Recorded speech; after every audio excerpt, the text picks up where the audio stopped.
I received her letter on the very day the funeral ended.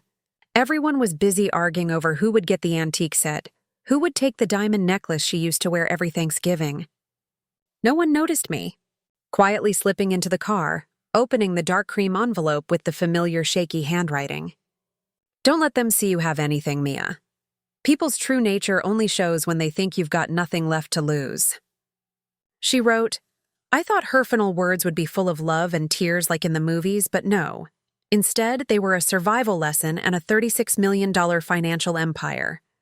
When my grandmother, Margaret Whitmore, passed away at 87, everyone in the family remembered her as the eccentric old lady living in a wooden house in Vermont.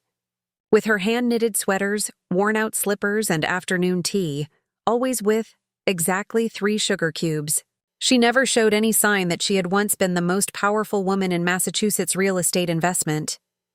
Even my mother, Karen Whitmore Hayes, only saw her as a grumpy, stubborn, and ridiculously stingy old woman.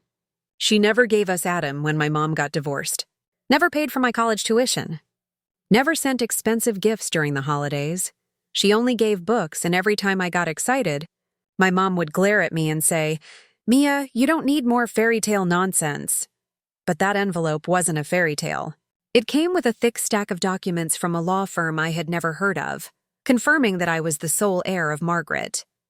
Not my mother, not my stepfather Rick, not even my brother Logan, the tech genius who failed startup after startup, but still got praised by Mom as the one who will save this family. Me, a 25-year-old bookstore manager at a tiny independent shop called Maple Pages, earning $2,400 a month, now owned 12 properties spanning 3 states from Boston to Seattle, controlling shares in 3 investment companies, a diversified investment portfolio worth $36 million steadily growing for over a decade. And attached to the will was a nearly 2-page handwritten letter she had written to me before passing. Mia, if you're reading this, I'm already gone, but don't cry. I don't need tears. I need you to be stronger and smarter than anyone in this family. Don't let them know what you have. Don't tell your mother, Logan, or anyone. They won't see you as family anymore. Just a walking safe. I sat frozen in the car for almost an hour after reading it. In my head echoed my mother's complaint from yesterday. Your grandmother left us nothing but a bunch of musty old books and broke people's ideals. I almost laughed. That musty smell could now buy her entire neighborhood twice. But I didn't say a word. I didn't argue. I didn't flaunt. I chose silence. From that day on, I started living a double life. I still worked at Maple Pages, still made coffee every morning, restocked shelves, answered questions about Murakami books. I still lived in the tiny apartment upstairs. And no one knew I owned the entire building, plus the 3 houses next door. I let everyone believe I was still struggling. Still, poor Mia. My mother pied me even more. Sweet Mia is too kind, but doesn't have a clue about life. She'd tell the neighbors every time I visited. They thought I was weak, naive, poor, and easy to manipulate. I let them think that. Every time Logan posted pictures of his vacation in Cabo with a caption, "A fresh start for my next startup," I quietly smiled. One of the investment accounts I'd just reviewed the monthly budget for had acquired a small tech company.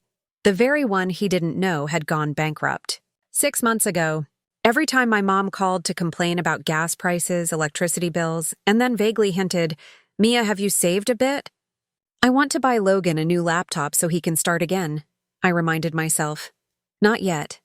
I'm not here for revenge. I'm here for the right moment. Because, as my grandmother once said, true power isn't about how much money you have. It's about when you choose to let others know you have it. On Monday morning, I made myself a latte with Maple Pages' squeaky old coffee machine, poured it into a chipped ceramic mug, and walked back to the front counter. The electricity bill was barely clipped to the notice board, faded from the sunlight streaming through the dusty window. I stood there holding the inventory notebook, pretending to be lost in numbers. Just your typical bookstore manager juggling to keep her beloved but fragile job afloat. No one knew that. Right above, this old bookstore was my apartment redesigned into a discreet meeting room where I had once signed a $2,300,000 contract to acquire a commercial property in downtown Boston. No one knew that the same computer I used to check inventory was also where I monitored the global investment portfolios of Carter Holdings. One of the shell companies I set up under the name Margaret Legacy Trust, a name old-fashioned enough to raise no suspicion. And of course, no one suspected that I was the CEO, the one with full control over more than $25 million in actively managed assets each day. "Me is sweet but foolish," my mother would say every time I declined an invitation to family gatherings, where all eyes would inevitably be on Logan, the 22-year-old genius little brother who still couldn't land a stable job. Logan had failed 2 rounds of fundraising, burned through over $300,000 of Mom's investment. Yet she still praised him like he was the reincarnation of Steve Jobs. "Logan just needs a little more time," she'd say. "He has vision. He's not like the rest." And me, I graduated with honors in economics from Tufts University. I paid for all of it through scholarships and juggling 3 part-time jobs every semester. But no one in the family remembers that. All they see is that I work at a bookstore and drive an old 2009 Ford Focus. Once at a party celebrating Logan's fresh new startup, his 3rd attempt, really, my mom pulled me aside, giving me a disappointed once-over. "Mia, you should at least wear a little makeup." Serena, Aunt Linda's daughter. She's just a secretary, but dresses like a CEO. I just smirked, thinking back to that very morning when I'd approved the acquisition of our 8th commercial building in Chicago's financial district. I didn't need to dress like a CEO. I was the CEO. Sometimes I wondered if they were truly blind, or if they were just deliberately choosing not to see me, as if I were a shadow in the grand story they believed Logan was the main character of. One Friday afternoon, my mom called, her voice unusually cheerful. "Mia, this weekend, Logan's presenting a new idea for a pet connection app. We're throwing a little party. I've invited a few influential people in tech. Make sure you dress nicely, okay?" I pressed my lips together, mentally counting the 3 tech companies I held controlling shares in, one of which had just declined Logan's pitch for funding last week. "I'll stop by. Don't be late like last time." You made me look bad. I hung up, took a deep breath, and opened my laptop. In 10 minutes, I finished reviewing the weekly report from Trident Financial, the finance firm under the holding group I manage. One line stood out. Hayes family, rising debt, poor credit, 2 new loans approved in the past month. Hayes family, that's my parents. They had mortgaged the house again. And I, through layers of shell companies, was the one who had acquired that loan. I didn't need threats. I just watched. One evening after work, I stopped by my mom's house, the red brick home in Newton's pricey neighborhood. Inside, the chandelier was still bright. The dinner table laid with imported cheese, Italian wine, and Logan sat with his legs up on the sofa, enthusiastically pitching to a group of potential investors about an app. Thatlet's cats pick their food using scent sensors. My mom looked down at me from the stairs, shaking her head. "Goodness, Mia, why'd you drive that old car here? Do you know what the neighbors must think?" "Probably that I'm not living off my mother," I replied. She went quiet, then turned away without a word. That was fine. I didn't need praise from someone who had spent a lifetime subtly cutting me down with words wrapped in velvet. And Logan, after that party, asked for another $80,000 to complete the beta version. My mother took out that amount using a credit card with one of the highest interest rates on the market. I knew because I'd just received the loan approval report addressed to the headquarters of M&L Credit Group, one of the finance companies I own through my 4th holding. They had no idea I was present in every link of their slow collapse. And I was still waiting patiently because in this game, the one who smiles last is the real winner. Winter came early in Newton and colder than usual. Snow covered my mother's walkway, but the usual snow-clearing crew was gone. I noticed it when I slipped, climbing the icy front steps. The door opened, and my mother stood there with a forced smile, unable to hide the fatigue in her eyes. She no longer wore her signature pearl necklace, replacing it with a gold-plated chain, now slightly tarnished. The Italian leather sofa in the living room had been swapped for a faux leather version, and the Persian rug at the entrance was gone. I quietly noted every detail. My mother sighed. We've temporarily let the staff go. The pandemic, rising costs, times are tough for everyone. I nodded, saying nothing. But I knew there was no new pandemic, only the creeping shadow of debt tightening around the Hayes family's neck, and they had no idea the noose had been tied by me. Logan still lived as if he were on top of the world. Just 3 weeks after my mother quietly sold her old engagement ring to pay the electric bill, Logan drove a brand new Tesla Model X to the bookstore where I worked. He wore a leather jacket, Balenciaga, sunglasses, and strutted in like he was scouting a location for the empire he imagined himself building. "You're still here?" Logan smirked, glancing around with thinly veiled disdain. "This place smells like old books and stale coffee. Must be therapeutic, huh?" I gave a soft smile. "Very therapeutic. And you, that app. The one where cats order their own food? Still going well?" Logan burst out laughing. "It's evolved. Now I'm partnering with an AI team to develop intelligent pet care software. $1 billion market. I'm negotiating with a major VC fund. Might raise $45 million. I knew the major VC fund he was talking about was Larchmont Ventures, a firm that had just rejected Logan's pitch as unrealistic, financially unsound, and non-viable. I also knew because I was the controlling shareholder of Larchmont Ventures. A few weeks later, my mom called me whispering like she was afraid someone might overhear. "Mia, do you have a bit of cash?" "Just a few thousand. I need to pay the club membership. Fix the water heater." I set the phone down, breathing slowly. I had just reviewed her credit report the day before.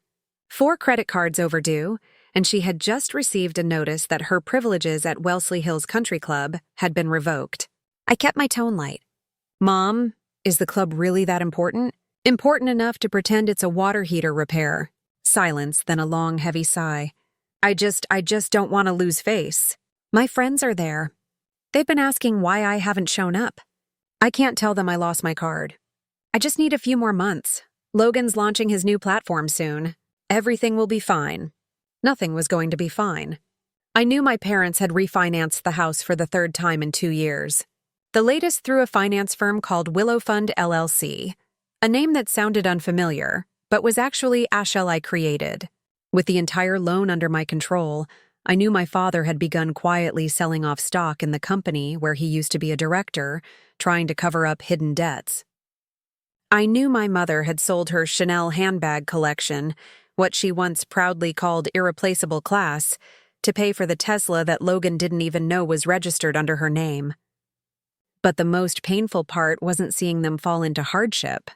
It was that they still clung to the illusion. Still poured money into the fantasy of Logan the genius. Still saw me as the clueless poor girl who works at a bookstore. One Tuesday evening, I was working in the upstairs office when the doorbell rang, insistently. I went down to open it. It was my mother. She was wearing a long coat, lips pale, hands trembling as she held a paper envelope. "Yeah, I need your help, really?" "The house is about to be repossessed. I can't tell Logan, it would break him." I took the envelope. Inside was a copy of the foreclosure notice from Harborstone Financial, a subsidiary of Hawthorne Holdings, the name I created so they wouldn't know who was behind it. I looked at my mother, feeling empty inside. I thought Logan was about to launch $1 billion company. He just needs more time. I just need your help this once." I nodded slowly. "All right, go home. Let me see what I can do." She walked away, her steps heavy. I stood there for a long time, watching her figure fade into the snowy night. Back in the office, I opened my laptop. An email from my lawyer was already waiting in my inbox. Ready to send foreclosure notices scheduled, I placed my hand on the mouse. For the first time in years, my heart pounded like it did when I was a child giving a class presentation. I didn't hate them, but I wouldn't protect them anymore. The truth would come out and none of them were ready for it. 3 days later, my mother came to the bookstore. No warning, no text, no call. She burst through the door like she was running from something, eyes red, mascara streaked down her cheeks. I stood behind the counter, set the notebook down, trying to keep my voice calm. "What's going on, Mom?" She exhaled shakily, pulled a stack of house documents and another notice from Harborstone Financial out of her bag. The 3rd one I'd seen this month. "Mia, they said if we don't pay in 5 more days, they'll take the house. I have nothing left. I need your help." I looked up at her. Her hair was messy, no longer pinned with her usual gold clip. The Louis Vuitton purse she always carried had been replaced with a worn canvas bag. She looked like the crumbling house itself, still trying to stand tall, but rotting from the inside. I held back the bitter ache rising in my chest. Not out of pity, but resentment. All those years she'd called me incompetent, average, lacking potential. And now she was begging the same daughter she once regretted having, saying she shouldn't have been born. I kept my face calm. Mom, I work at this bookstore. I make $2,400 a month. After rent, utilities, food, I opened the drawer, pulled out a stack of small bills, and counted them. I have exactly $3,000 saved. Do you need all of it? She stared at me, stunned. Then her expression turned to anger. Mia, you can't be this selfish. This is your house, too. You grew up there. If we lose it, what do you think will happen to us? Did you think about that when you refinanced the house a third time to buy Logan that Rolex? She froze. He needs to maintain his image for investors. He has a future. He's this family's last hope. And what am I, Mom? I asked still gently. The good-for-nothing you call when you're desperate. The rest of the time, I'm just useless bookstore clerk. She fell silent. After a while, she started breathing heavily, then slammed her hand on the counter. I raised you. I fed you. Put you through school, and now you're counting dollars on me like a stranger. I clenched my hands under the counter but smiled. I paid for college myself, Mom. I remember clearly because you said, there's no money. It all went to Logan. I worked 3 jobs for 4 straight years.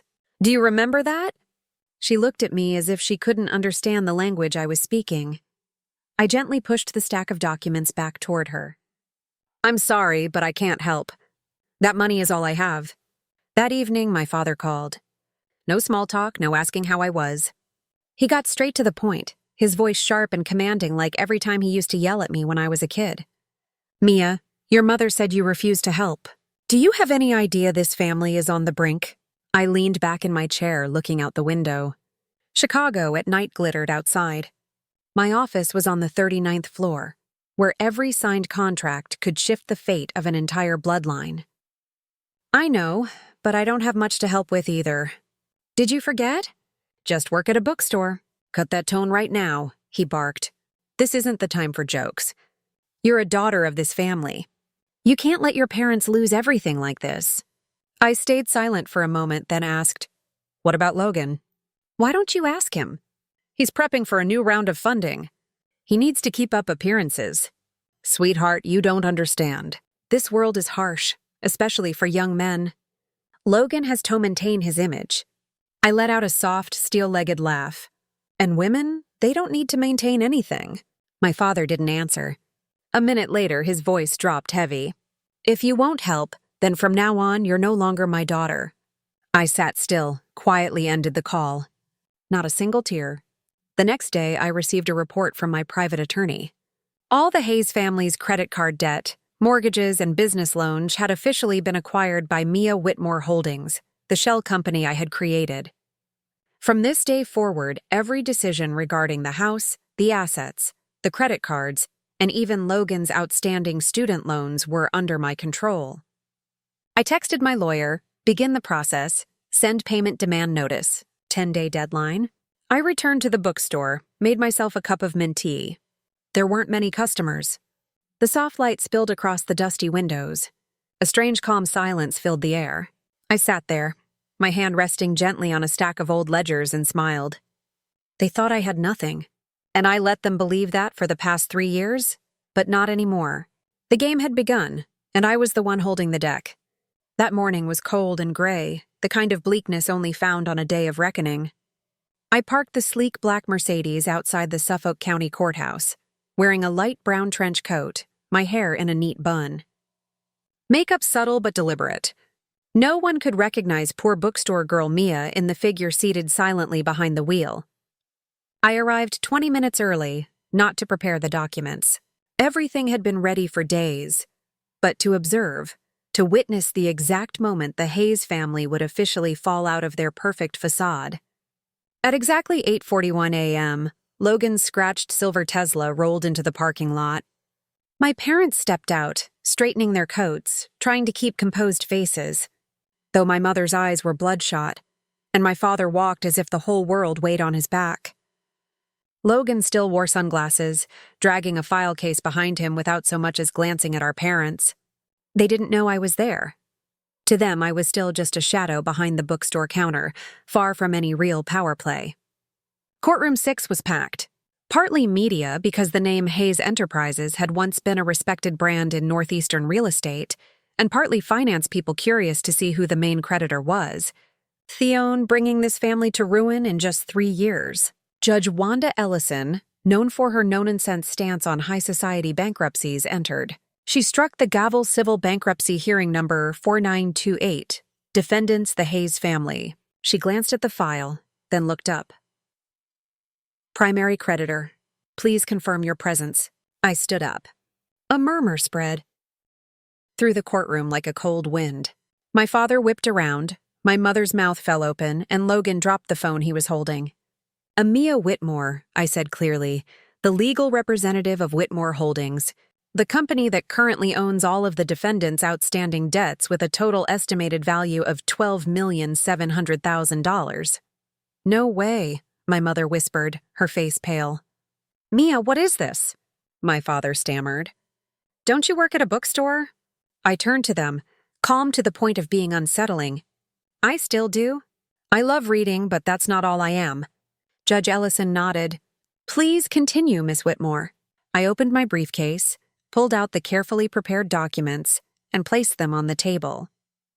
Over the past 3 years, the defendants have refinanced their house 3 times, taken out 6 large consumer loans from 5 different financial institutions, and accumulated numerous overlapping credit card debts.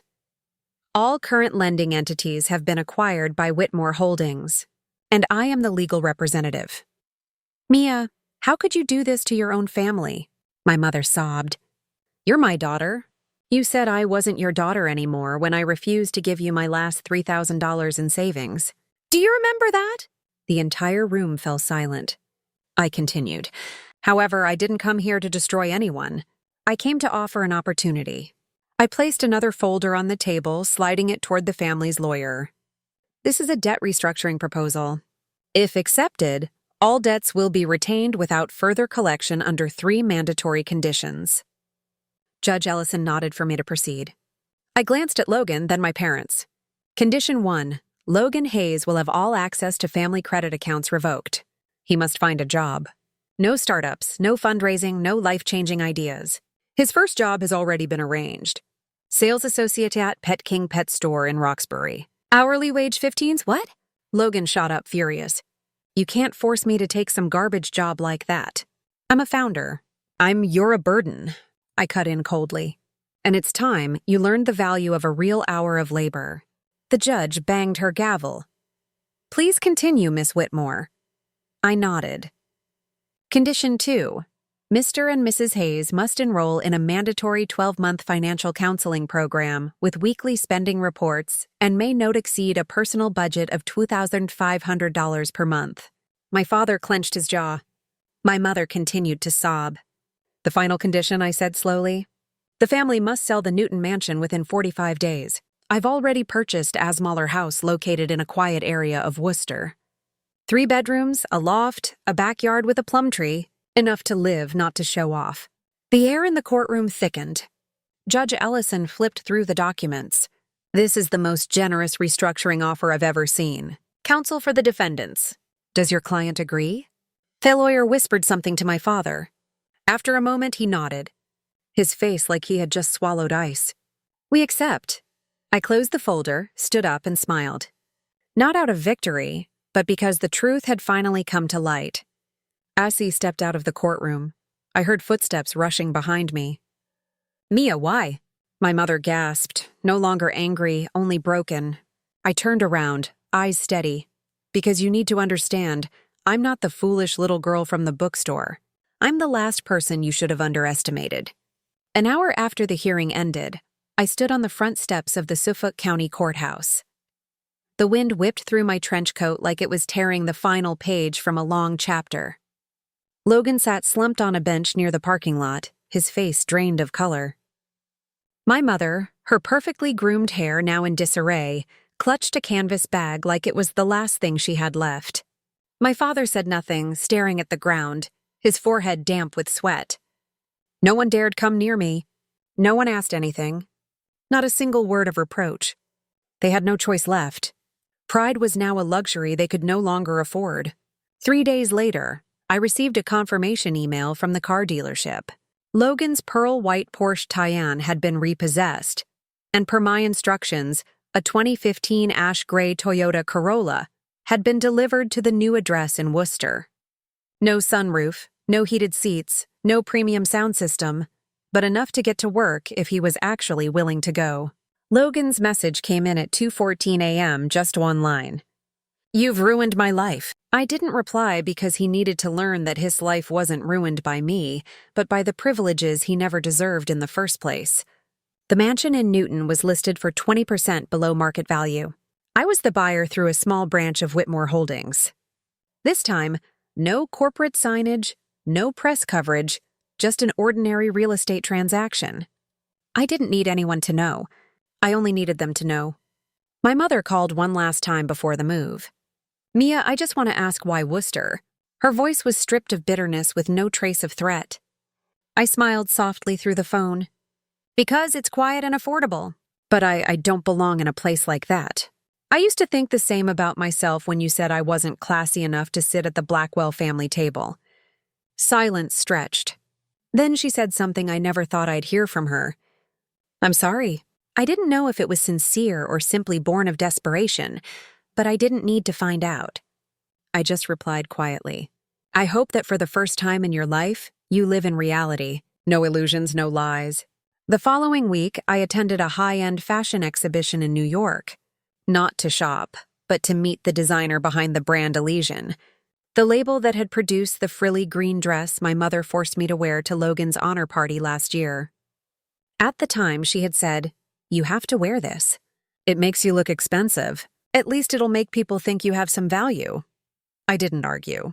I endured the judgmental looks, the whispers behind my back, and the feeling of being shackled in lace and gemstones. But today was different. I shook hands with the designer, handed him the acquisition folder. Whitmore Holdings had just officially acquired the entire Elysian brand, and the first thing I did was issue an internal notice to discontinue the Glimmer Grace line, the very green dress model. After the meeting, I called my mother. She picked up on the 5th ring. "That green dress I began, that design is gone permanently." "What?" "I bought the company and I've eliminated the model you once made me wear." It's ugly in every sense of the word. "Mia, did you do this to get back at me?" "No, I did it to end an era. One where I had to endure humiliation in the name of family love." She went silent. I hung up, not needing a response. Over the next 3 months, I received regular reports from the financial oversight firm managing the Hayes family. Logan lasted 2 weeks at his job before quitting, citing a toxic work environment. My father attempted to apply for an emergency loan from another bank, but was denied because Whitmore Holdings had already flagged his credit as high risk. My mother unexpectedly became a gardener. For the first time in her life, she pulled weeds with her own hands instead of pressing a button to call the staff. I didn't intervene anymore. I had done my part. The rest was their choice. One Saturday afternoon, I returned to the bookstore. Not as the employee, but as the actual owner. I placed the old photo frame of me and Grandma Margaret in the center of the table. Behind it, a white curtain gently swaying. I sat down, held a cup of tea, and closed my eyes. No more anger, no more pain, just a quiet sense of peace slowly spreading in my chest. My grandmother once said, "True strength doesn't lie in revenge. It lies in knowing when to let go." Today, I fully understood that. 3 months after the trial, spring began to touch Boston. The first flowers bloomed along Commonwealth Avenue.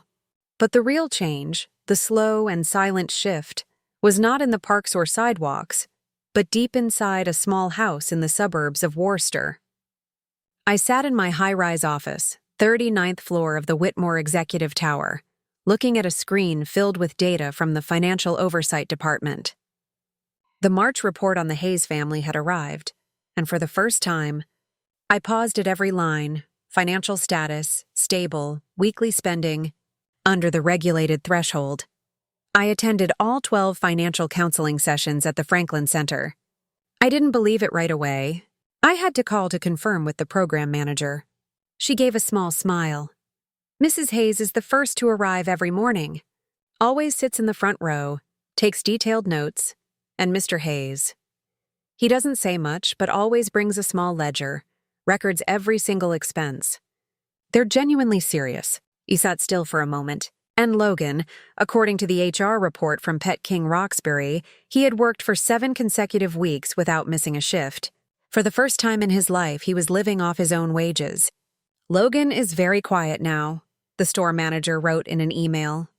He seems to still be adjusting, but he doesn't complain. He does his job on time. Gone was the arrogant heir who once stepped out of a Porsche talking about AI and billion-dollar visions. Maybe for the first time in his life, Logan was really living. That afternoon, I didn't attend the executive board meeting like usual. I stayed in my office and asked Sarah, my personal assistant, to bring in a wooden box. The box was small, old with a bronze lock that had darkened over time. I opened it and took out a faded photo. Grandma Margaret and me standing in front of the bookstore when I was 14. She was smiling, her hand on my shoulder, eyes saying, "You'll be stronger than I ever was." I had kept that photo for 11 years, carried it through 3 apartments, 2 states, and dozens of moments when I wanted to throw it away. But I never dared to. Today, I didn't just look at the photo. I saw myself in it. I remembered the early days when she taught me how to keep expense records with a fountain pen. I remembered how she patiently explained what stocks were using corn kernels in a tin can. I remembered the winter night she held me while my mother scolded me for learning useless things and said something I would never forget. "Mia, don't be afraid when people look down on you. They only do that because they don't know how easily you could make the whole world bow someday." I placed the photo on the desk next to my laptop, and the folder gently without tears but with a storm of emotions inside. That weekend I went to Worcester. I didn't announce it. I parked 5 houses away from my mother's, then walked. The small house, painted white, had the plum tree in the front yard just as I'd arranged. No big gate, no statues, stone fountains, or chandeliers. Just a home, a real home. I saw my father cleaning the windows. No longer a manager, no tie, just an older man bending down to live a life without illusions. My mother was mowing the lawn, hair tied neatly, wearing rubber gloves. I didn't walk up. I just stood from afar for a few minutes, long enough to see they were trying. That night, back in Boston, I wrote a line in my digital journal, a habit I'd kept since my grandmother passed. The greatest strength doesn't lie in wealth, but in how we choose the moment to reveal it. She was right. I didn't need to make them suffer. I just needed to let the truth do its job. I didn't retaliate. I offered an opportunity. Whether they chose to start over or keep falling was up to them. The next day, I went to Maple Pages, the old bookstore I had kept untouched. I never renovated it too much. Never hung a corporate-owned sign. It was where I grew up. A living memory. Sarah texted me, "Are you sure you want to keep this store? It doesn't make a profit." I replied, "I don't need it to be profitable. I need it to remind me where I started." In the afternoon, a young customer around 15 years old came in looking for books on investing. Asked, "Do you think an average person can become wealthy?" I smiled, bent down, and handed him The Millionaire Next Door. "Not only can they should."